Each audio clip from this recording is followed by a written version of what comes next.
and so have they, and so is that one there. They've all expired. So what we're really interested in is looking at several different projects that we may look at in capital budgeting. We could compare two types of decisions. One is, do we invest or don't we invest? The other decision is, which opportunity do we invest in? You see? So the first decision is very easy because the decision may be a function of, we'll invest when net present value is greater than 0.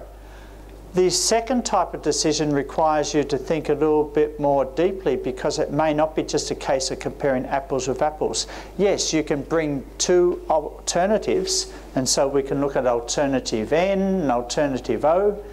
We can bring them into a net present value so they're like comparing apples with apples, but it's still not the same, especially if project N only goes for 2 periods and project O goes for 3 or 4 or 5 periods.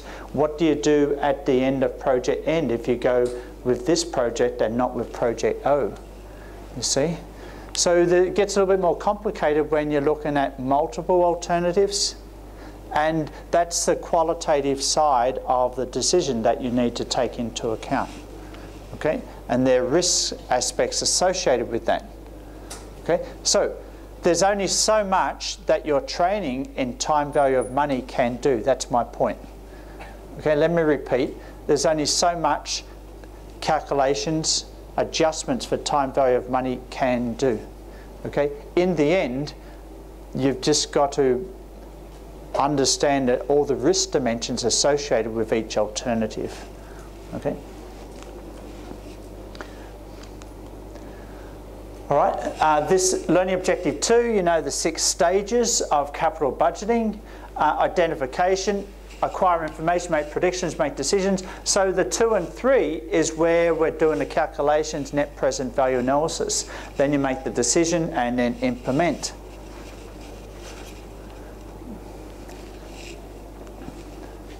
Okay, there's 4 capital budgeting methods: net present value, internal rate of return, payback, and accrual rate of return.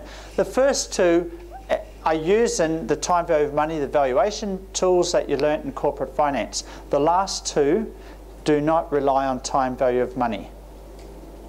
Okay? And when you think about it, in this fast changing pace world, for a lot of companies, they just think, oh, just give us the payback. What's the payback? If the payback is longer than 3 years, we're not interested. Ultimately, that becomes the objective. Think about it, like HTC is making a new phone every, 7 months. Okay. I tricked people in last year's exam. Do you know what I did? Because every week I'd come in, I'd tell stories about, you know, my interviews and visits and things like that. And so I decided to put a question in the exam that required knowledge that you can only get from coming to the lecture and making notes from what I talk about. Like one question was about how long it takes HTC to develop a new product. It was in no notes at all. And I think there was only less than 15% of the class got it right. But those 15% were nicely rewarded. Okay, so keep that in mind for the exam. Keep numbers in mind, especially when professors are talking about experiences outside of the textbook. Okay, payback period. I told you I'd give you hints for the exam today, right? Okay, so HCC takes 7 months to develop a product, yes? So who cares about whether you're going to get a return after 2 or 3 years? All right, when suppliers negotiate with Apple, they say, well, look, you know, we want to amortize this over 12 months because we don't know whether you're going to use our capacity in 12 months' time, right? And then Apple might say, no, no, no, we want you to amortize it over 2 years, and we want you to push down the price you want to charge us, because your depreciation over 2 years is half of the monthly amount over 12 months, right? That's the negotiation that goes on. Now think about in that context, what's the relevance of capital budgeting in that? There's not much relevance. Things are so short. What's the relevance of time value of money? There's not much relevance there. You know, 1 to 2 years, time value of money is not that big a deal. Are you with me? So that's one reason why companies may think, oh, let's just look at payback, just give us a rough accounting rate of return and focus and go that way. All right? So in some industries, things are just happening so fast. Machines become obsolete after 2 or 3 years. The tooling becomes an expense every year. Why? Because you've got to update the tooling the year after and the year after. Okay? It really depends what type of machine and tooling you're using, of course.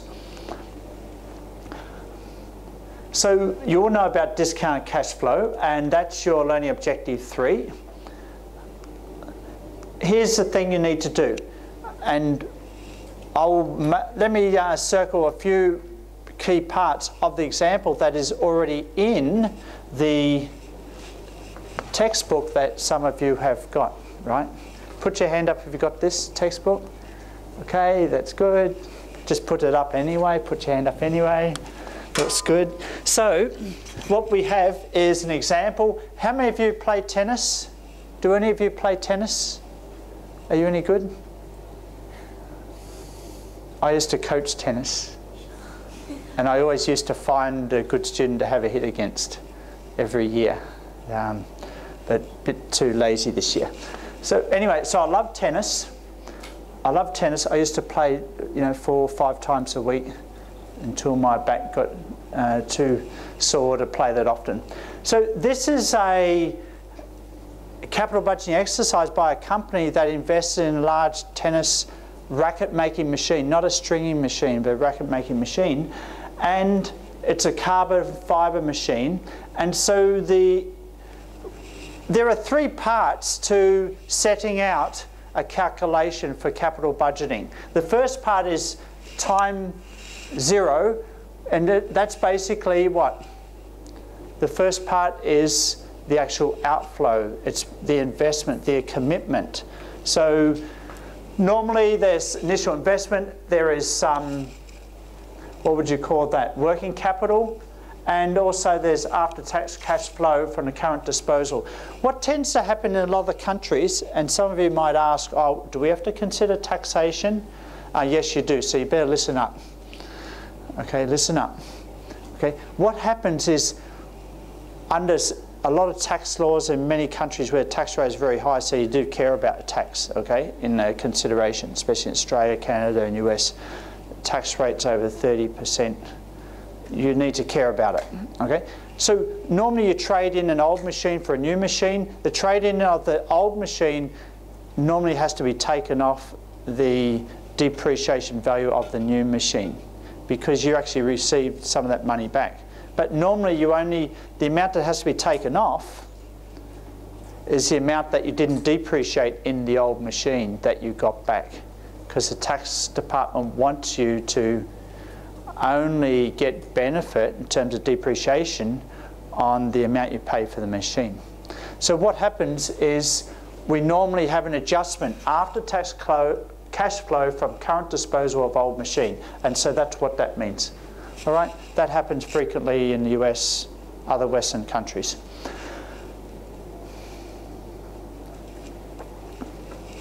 The second part of the analysis is cash inflows or net cash inflows over the life of the period.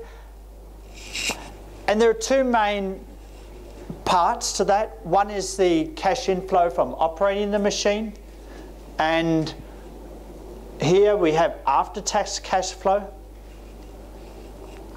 The second part, I want you to know about, you don't have to do the specific calculations, but you need to know if the information is given in the exam question, then you need to put it in the analysis. Okay, I'm about to tell you the information I'm talking about. I'm talking about if you are told that you are given cash savings from annual depreciation deductions.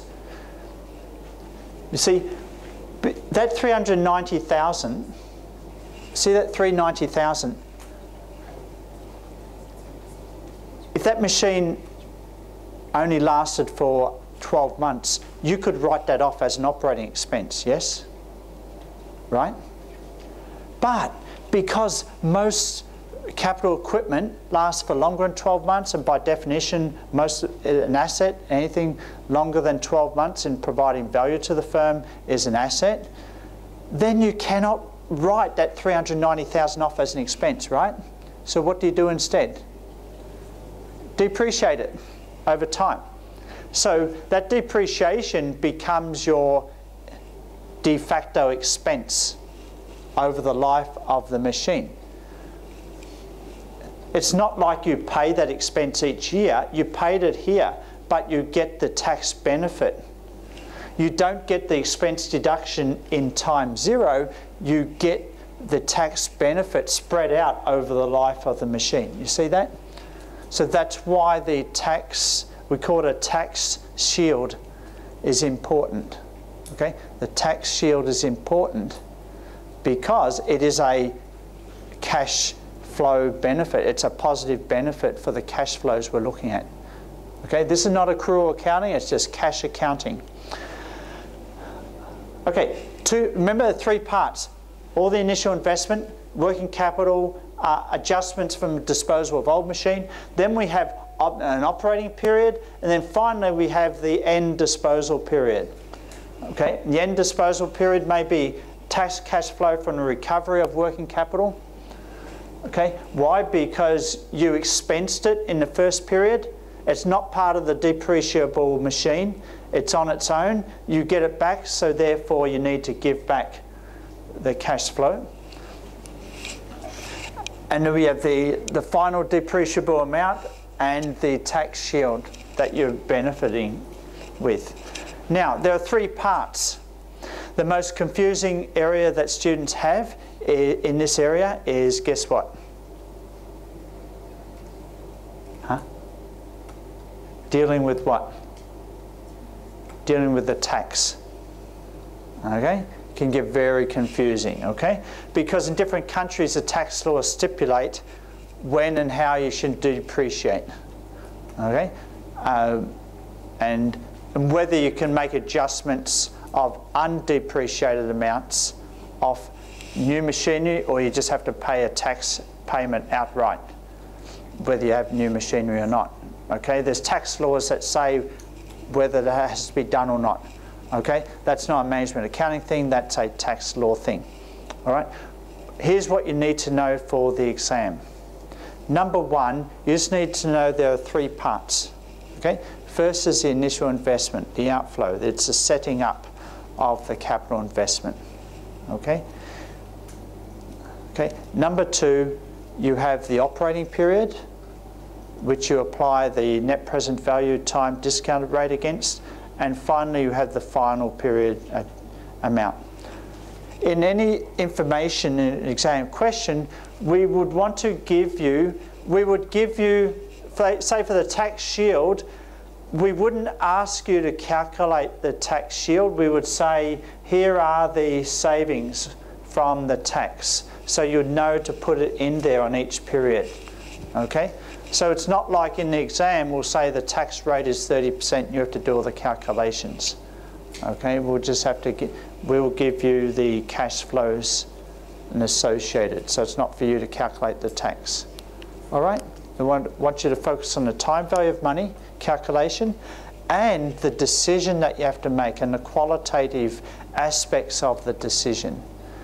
Taxation, well, in part that's law dependent on which country you're in. Okay? All right? So just keep that in mind. That's an example there. It's 3 o'clock. Have a break. After the break, we will go through the exam question I set the year before last, and then talk a bit about the balanced scorecard game and anything else. Okay? So, how long? 10 minutes? Yes. Okay.